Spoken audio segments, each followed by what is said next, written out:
afternoon from Area 51 Raceway, and we're here today to discuss truing Paul gauge tires.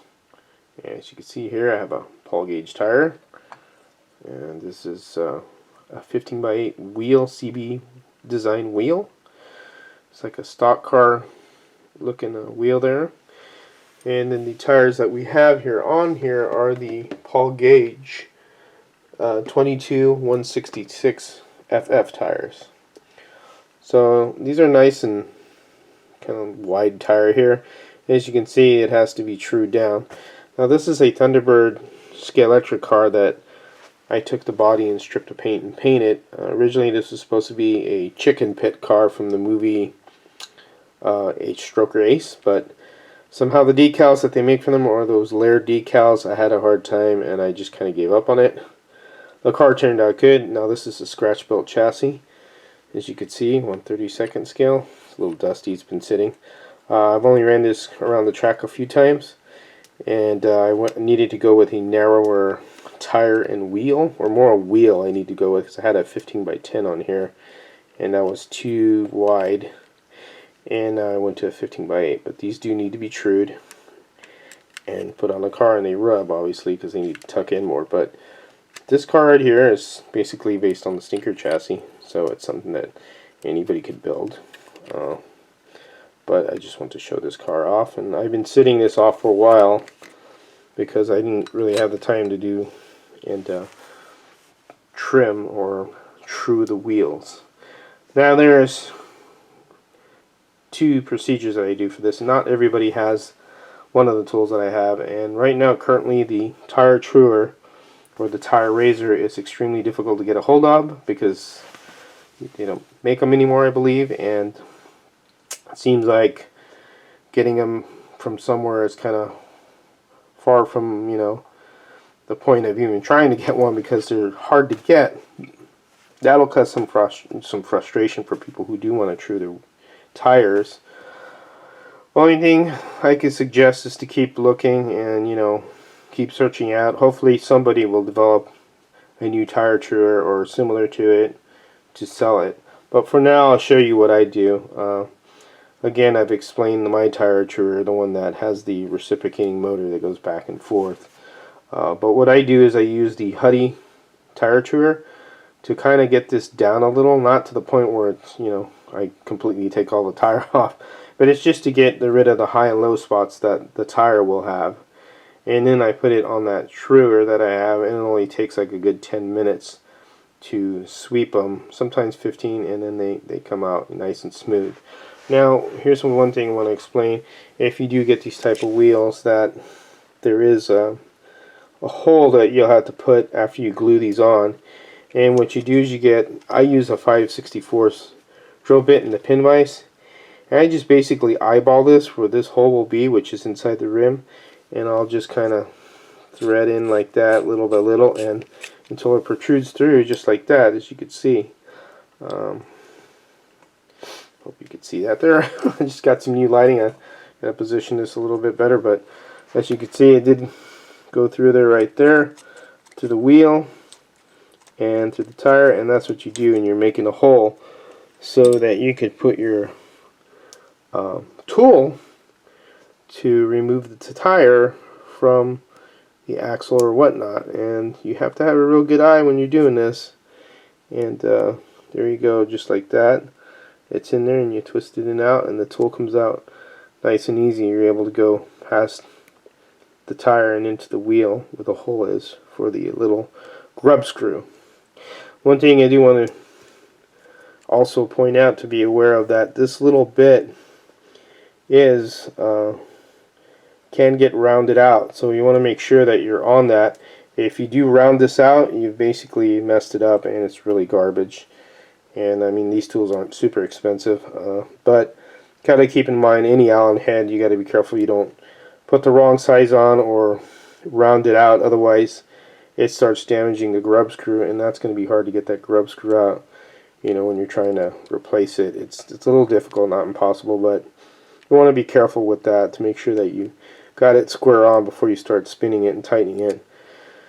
And of course you tighten it very easily, just a nice little stug. You have to go Arnold Schwarzenegger and, you know, round it out. You don't want to do that. They're small little parts. So what I'm going to do is go over to the truer and show you how I put these on the tire huddy and true them. So let's head over to the truer. So here we are at the tire truer here. This is the Huddy tire truer. I have it connected to my power supply, running about 10, 11 volts. That's fine enough. Here's the tire, and as you can see right here, all the, you know, the glue, and then the part of the extrusion of how they make these tires that we'll need to file that down, and then of course the outside will leave, and then we're gonna just take this down to where it's, you know, nice and, how would you say, even. We don't want no high or low spots. So I got my arbor for this, which is the 3/32 arbor, and I'm going to put it on the tire truer. And what I'm going to do is get it right about there. Then I'll just snug it just like that. It's not going to come off.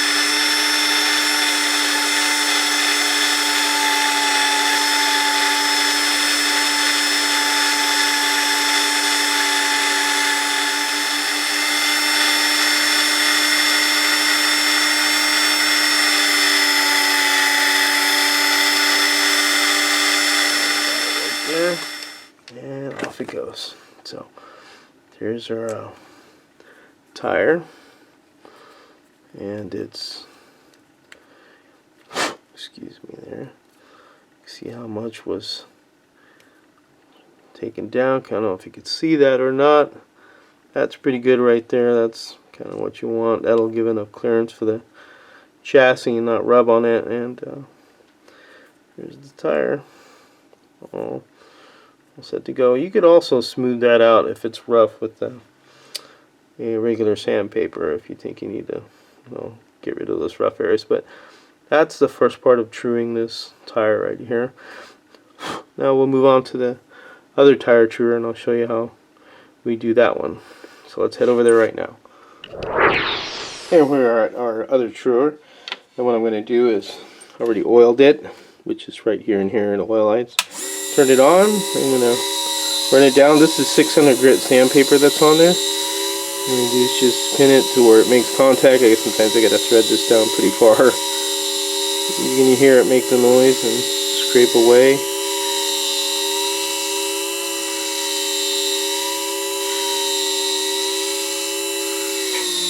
little bit too much, let off a little. You can see it's starting to take some of the tire off.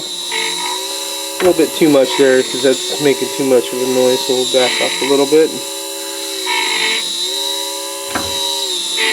A little bit more, that's too much. I back off a little bit more. I'll go a little at a time. That should be fine. Just like grunting a little bit. And what you're doing is you're just shaving it a little to take the surface down smooth.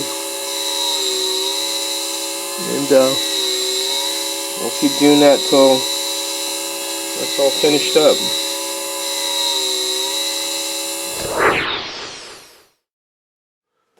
So welcome back, and we're here again. We got our wheels trued. As you can see, they are nice and smooth. Ready to go. One thing I do usually do is add some white letters to them, and then when I add white letters, I'll use floor polish and just coat just the for the rear tires, obviously just the outside of the tire wall, not obviously the tire. You don't want to coat the entire tire because these are the rear tires. The front ones you could do that because they're the front tires because it's a slot car. And I make sure they are all the same, you know, equal. How would you say width, you know, size. Make sure they're all the same size. Nothing's, you know, smaller than the other, and these fit in here fine. Check again, like so. Check again, like so. And that's it. Just check to see if they're the same. Then what I'll do is after the trued, I'm going to put white letters. I'll get my little decals from Gopher Racing, and I'll put them in some water, let them soak. This could get a little tricky. You could do it on the car, off the car. It's better off the car because you could, you know, with the fender in the way and everything kind of prevents you from doing anything. So let me zoom in here and I'll show you how I put them on. And move this in position, and my tire, there it is. In focus there. I'm telling you, I don't have this in the correct position. Here's my shims for there also. So I have this right here. Let's see, right there. And I get my decal all wet, and then what I'll do is I will take this and put my glasses on, slide this on the sidewall of the tire, and let it do just that.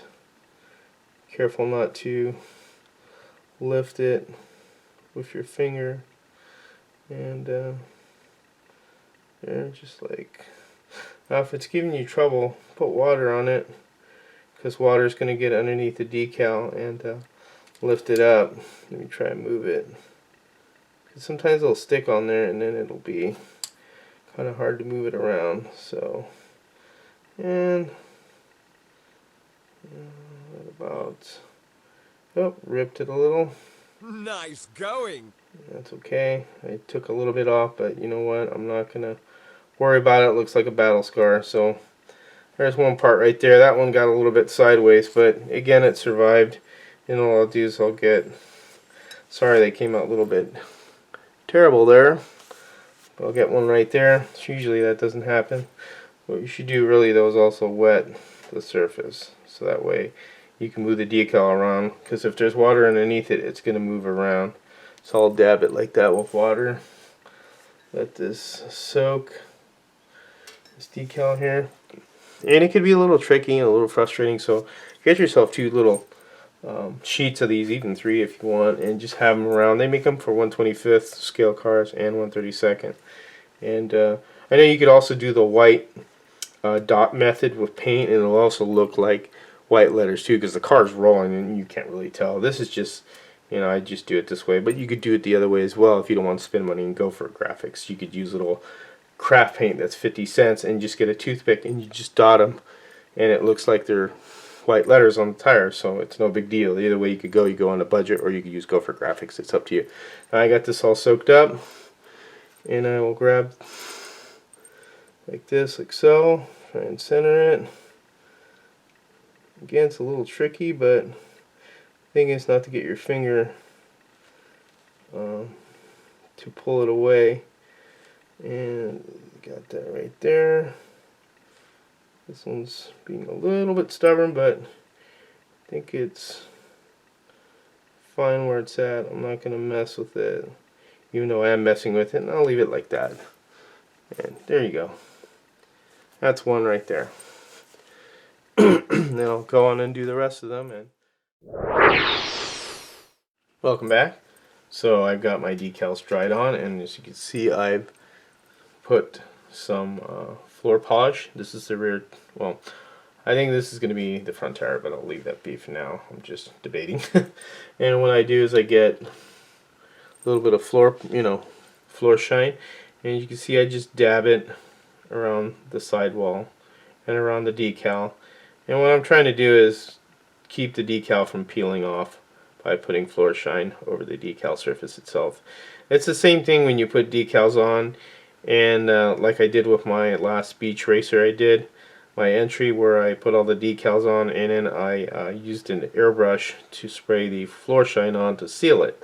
So this is what I'm doing here. I'm sealing this all the way around so the decal doesn't peel off. It may peel off if you rub it, but hey, rubbing is racing, right?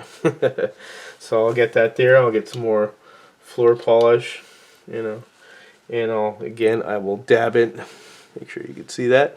I will dab it around. As you see, I'm just touching the surface. I'm not like stroking it with the brush. I'm just dabbing it, because if you're going to use this as the front tires, then you could, coat the entire tire. But if you're using one as a rear tire, you just want to get the sidewall touched up with this stuff, and that's all you're doing. There's that one.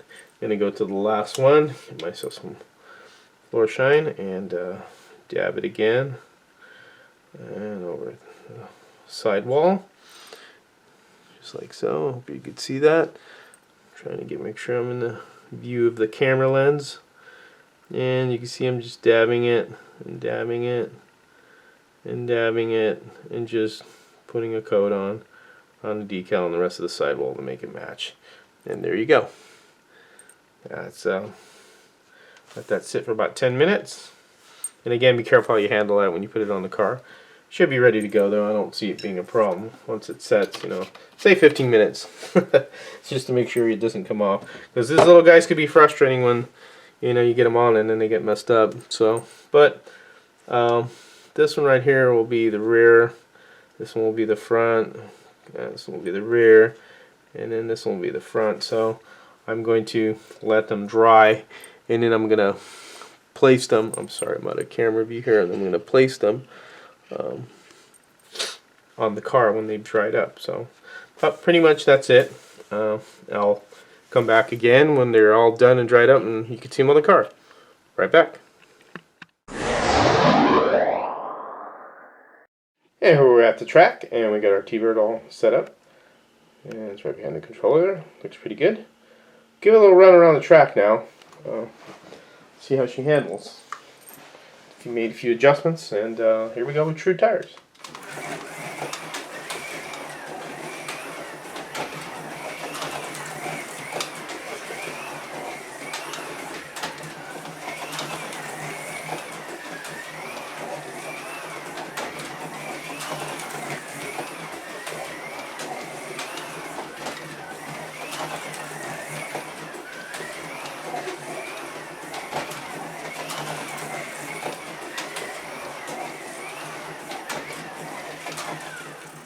Not too bad. Runs pretty good. Pretty happy with it.